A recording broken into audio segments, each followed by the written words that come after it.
छोटे से गांव में एक बार प्रधानमंत्री का चुनाव होने वाला था। इस गांव में लोग बहुत उत्साहित थे क्योंकि यह चुनाव एक महत्वपूर्ण कदम था उनके लिए। वे नए प्रधानमंत्री को चुनने के लिए अपने नजदीकी नेता का साथ देने के लिए तैयार थे।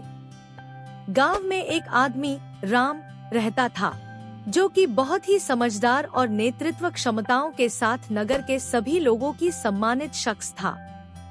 वह हमेशा से गांव के उन्नति और सामाजिक विकास के लिए प्रयासरत रहता था।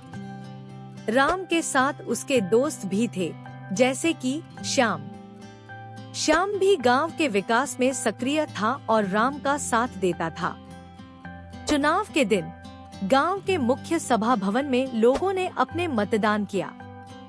वहां दो प्रमुख पार्टियों के उम्मीदवार थे, सुनहरा पक्ष और नीला पक्ष। राम और श्याम दोनों उम्मीदवारों की पक्षपात और नीतियों को ध्यान से सुनते हुए अपना मतदान करने गए।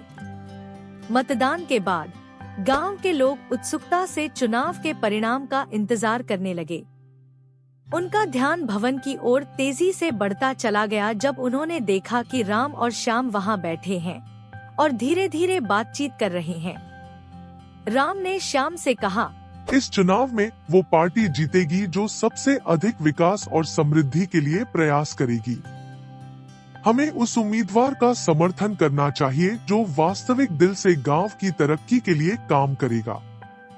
श्याम ने सहमति से सिर हिलाया और कहा, तुम बिल्कुल सही कह रहे हो राम। हमें अपने वोट को सही तरह से देना चाहिए ताकि हमारे गांव का भविष्य उज्जवल हो। यह सुनते ही गांव के अन्य लोगों ने भी राम और श्याम की बातें सुनी। वे भी समझ गए कि वे अपने वोट को सही और जिम्मेदारी पूर्वक चुनाव करना चाहिए। चुनाव के परिणाम घोषित हुए और राम की पार्टी जीत गई। राम ने प्रधानमंत्री के पद को संभाला और गांव के विकास के लिए नई नई योजनाओं को शुरू किए। उन्होंने गांव को नए ऊर्जा और जोश से भरा और उसे उत्तेजित किया कि उसका भविष्य सुखमय हो। इस कहानी से हमें यह सीखने को मिलता है कि एक जिम्मेदार और सजीव समाज के लिए अच्छे नेता का चयन करना कितना महत्वपूर्ण होता है।